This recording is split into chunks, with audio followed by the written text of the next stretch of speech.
네, 삼성바이오로직스. 삼성바이오로직스는 보세요. 지금 조금 가격이 떨어지고 있는데 딱 봐도 바닥권이죠. 얘는 보세요. 지금 여기 그려지진 않았지만 장기 이평선이 이렇게 있다고 봅시다. 그럼 장기 이평선은 얘는 보세요. 한 번도 이탈한 적이 없어. 얘는 장기 이평선은 뭐다? 황금선이라 그랬죠. 얘는 이거 황금선 딛고 반드시 반등을 할 겁니다. 지금도 바닥 구간이에요. 이거는 지금 엄청 싼 주식입니다. 삼성이잖아요. 제약바이오에서 삼성전자 같은 회사가 나온 거예요. 삼성바이오로직스는 지금 뭐 70만원 엄청 싸죠. 뭐 이럴 때 지금 사두시면 금방 100만원 넘어가서 네, 빠르게 반등을 할 겁니다. 네, 뭐 이렇게 말씀하실 수도 있으실 거예요. 네, 지금 오프닝이 셀트리온이랑 비슷하죠. 제가 이렇게 말씀드린 이유가 그림 공부나 수급이나 뭐 이런 단순한 것들로 회사를 주가를 예측하고 분석하는 그런 부분들에 대해서 좀 경각심을 가지셔라 라고 해서 말씀을 드린 거예요. 제가 셀트리온 영상을 올렸고 거기 댓글에서 가장 많이 달렸던 댓글이 삼성바이오로직스 분석해라, 삼성바이오로직스도 똑같이 파봐라 라는 요청들이 많이 있으셨어요. 그래서 오늘 삼성바이오로직스를 똑같은 식으로 분석을 할 건데요. 제가 지금 나와 있는 그런 단순한 것들 말고 정말 내면에 있는 것들을 분석을 좀 해서 셀트리온이랑 같은 식으로 분석을 했을 때 과연 얘는 어떤 식으로 결과가 나오는지 그거에 대해서 네, 제가 말씀드리겠습니다. 네, 말씀드렸다시피 셀트리온은 바이오시밀러 회사예요. 그리고 셀트리온 헬스케어는 바이오시밀러사도 아니고 생산하는 회사도 아닙니다. 제약사가 아니에요. 그냥 판매하는 판매회사입니다. 해외 판매사일 뿐이죠. 영업하고 약 판매만 잘하면 되는 회사. 그런데 삼성바이오로직스는 좀 결이 다릅니다. 얘는 CMO 업체예요. CMO 업체라는 말이 약을 바이오시밀러를 위탁 생산해주는 그런 팩토리 느낌의 업체죠. 그리고 나서 하는 이야기가 CDMO를 지향하겠다고 합니다. CMO는 위탁 생산이고 CDO는 위탁 개발이에요. 그러니까 생산하는 걸 넘어서 개발까지 해주겠다. 그리고 한간에는 CRO라고 이거는 임상 수탁하는 그런 비즈니스인데 CRO까지 하겠다는 포부까지 밝히고 있어요. 그래서 현재는 CDMO를 지향하는 CMO 업체다. 확실히 셀트리온 헬스케어랑은 많이 다르죠. 그리고 삼성 바이오에피스는 바이오 시밀러 회사입니다. 셀트리온처럼 약을 개발을 할 수 있는 코어를 가지고 있죠. 생산은 CMO를 활용하니까 주로 로직스로 넣고요. 그리고 지금 구분 자체는 신약 개발사로 들어와 있습니다. 그러니까 지금 셀트리온이랑 구조 자체가 많이 다르죠. 이거를 감안을 하고 들으셔야 돼요. 그 다음 바이오 부문 삼성그룹 지배구조를 보니까 삼성 바이오로직스에서 바이오젠이랑 에피스 이슈가 있었죠. 그래서 바이오에피스를 50% 플러스 한 주로 삼성 바이오로직스가 최대 주주인 상황이에요. 덩치가 큰 애들이 여기 로직스랑 삼성 바이오, 에피스니까 제가 오늘은 이 두 회사를 묶어서 분석을 하도록 하겠습니다. 사실 삼성바이오로직스는 분식회계 논란이 있었죠. 저는 오늘 이 영상에서 분식회계를 다루지 않을 거예요. 왜냐면 저 말고도 많은 분들이 언급을 하셨고 제가 지금 이 영상을 찍는 건 현재 2021년 구간에서 삼성바이오로직스에 대한 분석을 중심으로 하고 있기 때문에 지나간 얘기인 분식회계는 다루지 않겠습니다. 제가 셀트리온에서도 지금 현재 감리 중인 이야기는 다루지 않았어요. 일단 짧게 짚고 넘어가야 할 필요는 있는데요. 15년 12월에 삼성바이오에피스 회계 처리 변경이 있었어요. 이게 발단이 돼서 18년 5월 1일에 금감원에서 이제 고의적으로 분식해서 조치안이 통보가 됐고 거래가 정지가 되고 거래 재개가 되는 이슈들이 있었죠. 그 과정에서 아까 말씀드린 15년도에 일어난 그 이슈 때문에 삼성바이오에피스가 종속회사에서 관계회사로 탈바꿈이 됐고 2,900억 가치에서 4조 8천억 가치로 16배가 뻥튀기가 됐어요. 제가 말씀드렸다시피 셀트리온도 지금 감리 진행 중이에요. 2018년 말에 금융감독원에서 셀트리온 헬스케어 감리에 착수를 했죠. 그런데 지금 2년이 다 되어가고 있는데 현황을 내놓지 않고 있어요. 보류 상태인 거죠. 삼성바이오로직스도 분식회계가 완벽하게 끝난 게 아닙니다. 2021년 3월 11일 2차 공판 준비 기일이라고 써져 있죠. 그러니까 여전히 재판은 진행 중인 건데 제가 오늘 말씀드릴 건 지나간 분식 회계 이슈는 배제를 하고 말씀을 드릴 거예요. 그러니까 지금 제가 말씀드리는 가치는 16배가 뻥튀기가 된 회계 처리 변경 이후의 삼성바이오 에피스입니다. 가치는 4조 8천억으로 책정돼 있고 자산 총계는 2019년 말 2조 5천억으로 책정이 되어 있는 삼성바이오 에피스를 말씀을 드릴 거예요. 자, 로직스 매출 실적을 살펴보면요. 사업 부문이 CMO로만 잡혀 있어요. 아까 위탁 생산이라고 말씀드렸죠. 항체의약품이 95.8%고 기타가 4.2%고 지금 매출 전부는 CMO에서만 일어나고 있으니까 현재 상황에서 로직스라는 회사는 단순하게 위탁 생산만 해주는 팩토리 개념의 그런 회사예요. 주요 지역별 매출 실적을 보니까 2020년도 들어서 국내 매출 비중이 거의 없어요. 20%밖에 없고 해외 비중이 80%에 육박하죠. 굉장히 많이 늘었죠. 18년도, 19년도 비해서 국내 매출이 점점 줄어들고 해외 매출이 늘고 있습니다. 이게 좋은 건지 안 좋은 건지 한번 봐볼게요. 삼성바이오 로직스랑 에피스 해외 매출 비중 현황인데 17년도 보시면 해외 매출 비중이 로직스가 거의 96%였어요. 그러니까 에피스도 거의 100%였죠.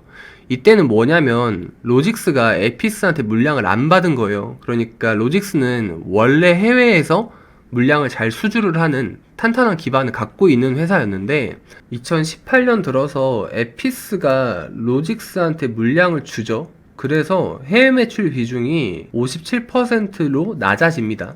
국내 매출 비중은 43% 전후가 되겠죠. 이게 뭐냐면 에피스에서 로직스한테 발주 물량을 준 거예요. 그리고 마지막으로 2019년을 보시면 로직스에서 해외 매출 비중이 다시 늘었죠. 그리고 매출액 총계는 늘었습니다. 에피스가 로직스한테 여전히 물량을 발주를 하고 있는데 로직스는 기존 해외 매출을 탄탄하게 지키고 더 많이 받아오니까 이게 매출액이 늘고 해외 매출 비중이 다시 회복을 하는 상황인 거예요. 그러니까 정리를 하면 셀트리온처럼 이렇게 기대는 비율이 작죠. 그러니까 베이스가 되는 매출 자체는 삼성바이오로직스는 거의 다 해외 물량입니다. 그러니까 에피스가 로직스한테 발주를 일방적으로 줘서 셀트리온처럼 내부 거래를 한다거나 이런 이슈가 상대적으로 비율이 낮은 거죠. 그도 그럴 게 삼성바이오로직스 올해 수주 현황을 보면요. 이게 최근 거예요. 계약 상대를 보시면 비어, 이뮤노메딕스, GSK, 미국, 스위스, 유럽 이렇죠. 이게 수주 물량이다 보니까 실제 매출액이랑은 차이가 있어요. 차이가 있는데 그럼에도 불구하고 2020년도에 수주를 한 물량들을 보면 금액이 1조 7천억이죠. 그리고 이 물량이 전부 다 외국 제약사에서 오고 있죠. 여기도 보시면 삼성바이오로직스는 상반기 수주 물량이 지난해 전체 대비 약 4배예요. 그러니까 상반기에만 4배 정도를 가져왔는데 이게 전부 다 해외 매출이라는 거죠. 그러니까 CMO 회사로 확실하게 자리매김을 한 거예요. 해외 제약사들도 인정을 하고 위탁 생산을 맡기고 있고 CMO에서 공장이 잘 설비가 됐고 팡팡 잘 돌아가니까 삼성바이오 에피스 물량 말고도 거의 대부분의 물량을 해외에서 이렇게 가져오는 겁니다. 그리고 제가 말씀드렸다시피 삼성 쪽은 CRO에서 시작해서 CDO, CMO로 이어지는 원스톱 서비스를 원하고 있죠. 그래서 이렇게 지금 진행이 되고 있는 상황이에요. 그러면 물량이 적긴 하지만 삼성바이오 에피스 관련돼서 이게 건전한 자산인지는 좀 볼게요. 여기 보시면 바이오 에피스와의 영업거래의 누적이 있죠. 그러니까 18년도 기준으로 2260억이 종결입니다. 19년도 기준으로 1851억이 종결이에요. 지금 삼성바이오로직스가 2018년도 매출이 5300억 정도 되거든요. 그러니까 이때는 에피스 물량이 꽤 컸죠. 19년도에는 삼성바이오로직스 매출액이 7천억입니다. 그런데 지금 이쪽 비중이 오히려 줄었죠. 해외 거래 비중이 자꾸 늘어나면서 에피스에 의존하는 물량이 점점 줄어들고 있죠.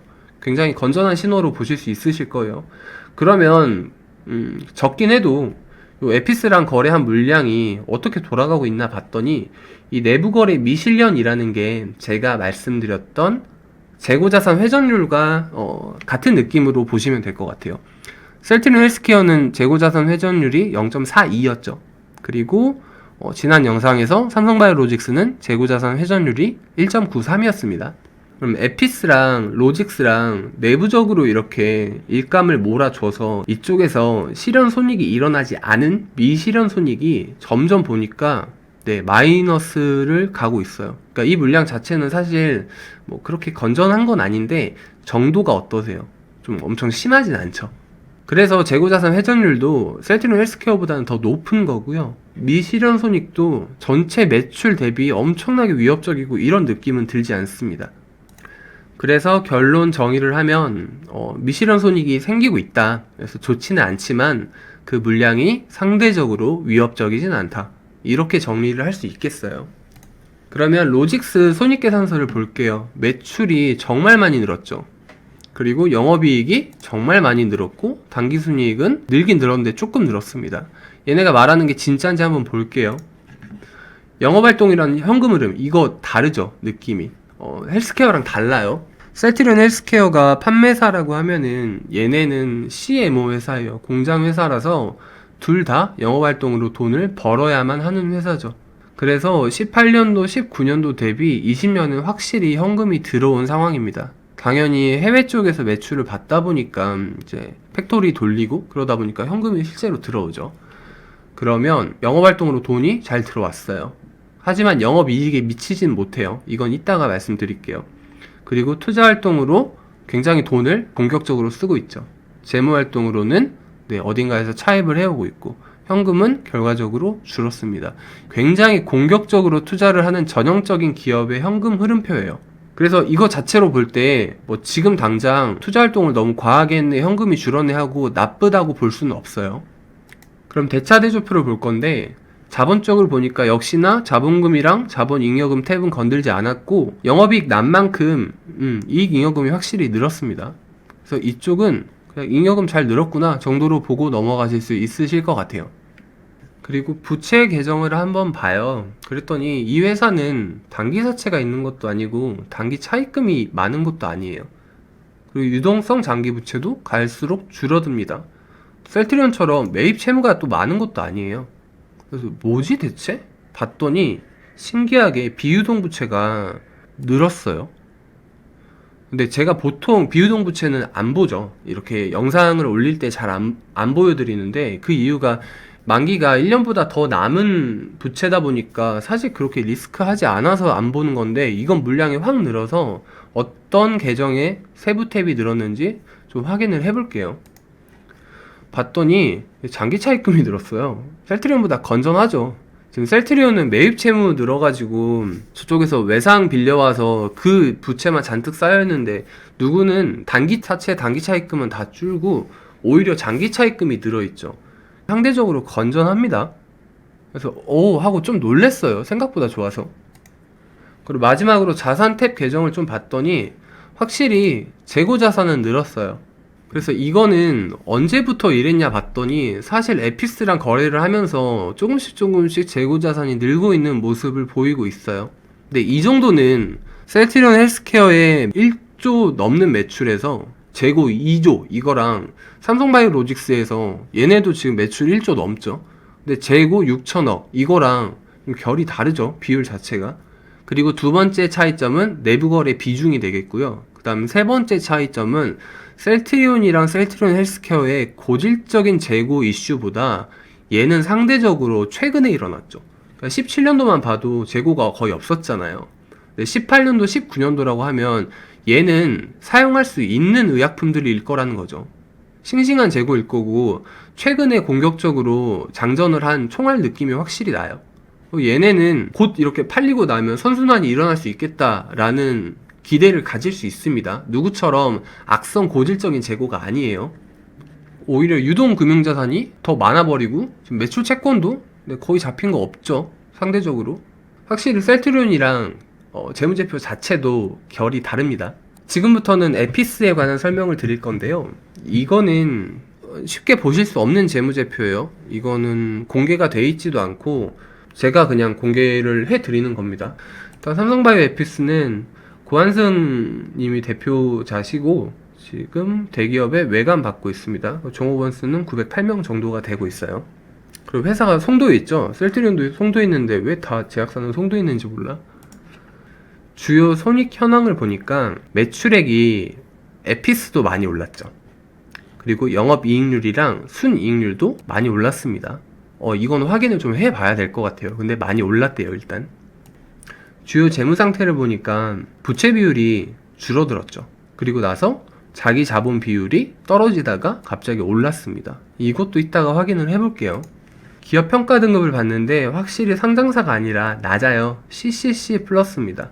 요거는 거래 안정성이 부족하다, 없다. 평균인 B보다 더 아래쪽인 밸류에 위치해 있는 모습이고요. 그래서 삼성바이오에피스는 CCC 플러스 등급이더라. 요렇게까지 정리하시면 될 것 같아요. 손익계산서를 볼 건데 지금 FN가이드에서 제공하는 거랑 좀 다릅니다. 요 재무제표는 비상장사라서 분기별로 금감원에서 공시를 요구를 하지도 않고 분기별로 재무제표가 안 나와요. 그래서 내부적으로 보고 있다가 연간 사업보고서만 나와서 저도 2020년까지 나온 재무제표는 구할 수 없었어요. 2019년 거 가장 최신본으로 말씀드리는 거고 17년도, 18년도 비해서 19년도에 매출액이 많이 늘었죠. 영업이익도 거의 1000억 가까이 적자였다가 1200억 가량 올라온 상황입니다. 단기 순이익도 계속 마이너스였다가 영업 외 수익까지 합산을 하니까 2630억 가량 단기 순이익으로 나왔다고 해요. 그 다음 현금 흐름 분석인데요. 지금 보던 표랑 또 다르죠. 원래 저희가 FN가이드나 상장사들 현금 흐름을 분석을 할 땐 직접법이라는 걸 쓰는데 이 비상장사는 단기 순이익에서 조정해서 역으로 흘러 들어가는 간접법이라는 현금 흐름 분석을 써요. 이건 회계에서 좀 깊게 들어가는 거고 복잡해서 스킵을 할 건데 결과만 말씀드리면 영업활동 조달 현금이 계속해서 좋지가 않습니다. 거의 3천억 가량 이렇게 마이너스가 나고 있는데 반대로 비영업 부분에서 조달해온 금액으로 퉁치는 경우가 많죠. 그래서 현금과 예금의 순 증가율도 사실 19년도 보면은 그렇게 좋지도 않아요. 17년도에는 마이너스 1360억이었고 2018년도에는 970억 정도였었고 지금도 늘어난 게 얼마 되지가 않습니다. 이게 영업활동으로 현금 흐름이 좋지 않다는 방증이고 정리를 해드리면 딱 나와 있죠. 현금 흐름 등급이 CF6입니다. 이게 가장 부실한 건데 삼성바이오에피스는 현금 흐름이 엉망진창이라는 얘기예요. 그러니까 제가 로직스는 좋은 회사다, 현금 흐름도 잘 되고 있고 CMO로 장사를 잘 하고 있다라고 말씀을 드리는데 에피스는 좋은 회사다라고 말씀을 못 드리겠어요. 얘는 현금 흐름이 굉장히 박살이 나 있는 회사고 지금 손익계산이나 매출이나 이런 부분에서도 좀 거리끼는 게 굉장히 많습니다. 그래서 대차 대조표를 봤는데요. 재무상태표니까 대차 대조표죠. 아니나 다를까 재고자산이 17년도에 4천억이었던 게 18년도에 8천억으로 2배가 뛰고 19년도에는 1조 1000억이 됐어요. 이제 설명이 좀 되죠. 삼성바이오에피스는 제가 셀트리온처럼 이야기를 할 수 있어요. 얘네는 현금 흐름이 좋지도 않고 재고자산으로 제가 지적한 그 문제를 똑같이 반복을 하고 있는 회사예요. 근데 다른 점은 뭐냐면 재고자산이 고질적인 문제가 아니었다는 점, 그리고 이러한 기간적인 면들을 종합해서 판단을 했을 때 이 재고자산은 충분히 신약의 장전 느낌을 볼 수 있다는 거죠. 그리고 가장 결정적인 차이가 뭐냐면 삼성바이오에피스는 재무제표가 아무리 이렇고 재고자산이 이래도 가치평가를 단순히 그것만으로 비중 실어서 할 수는 없어요. 재무제표만으로 이게 뭐 어쨌다 저쨌다 할 수 없는 이유가 바이오 시밀러 회사잖아요. 얘네는 내재되어 있는 표면상에 드러나지 않는 가치가 충분히 있을 수 있는 회사잖아요. 그래서 제가 서두에 말씀드린 것도 삼성바이오로직스도 그렇고 삼성바이오에피스도 그렇고 셀트리온 헬스케어랑은 결이 다르다라는 말씀을 드렸던 거예요. 바이오 시밀러 회사라는 거를 감안을 하더라도 재고 자산만 봐도 확실히 셀트리온보다 고질적이지 않고 신약 개발을 공격적으로 진행을 한다라는 느낌을 받을 수 있죠. 그래서 종합적으로 결론을 내리면 로직스는 상당히 좋은 회사가 맞습니다.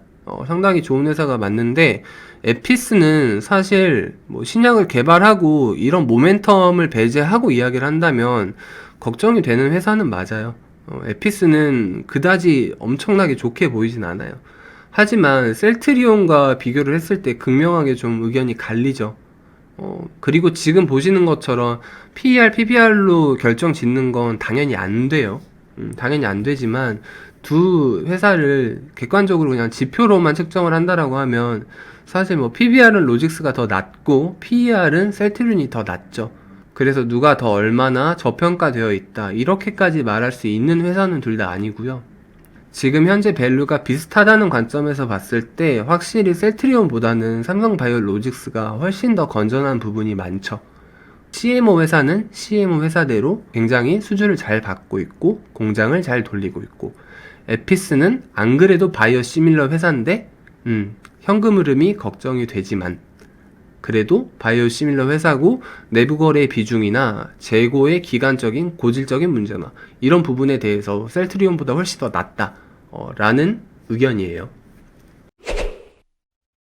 그래서 오늘 삼성바이오로직스에 대해서 말씀을 드렸습니다. 최근 주가가 많이 빠졌는데 이러한 점들 잘 판단을 하셔가지고 투자에 도움이 되셨으면 좋겠습니다.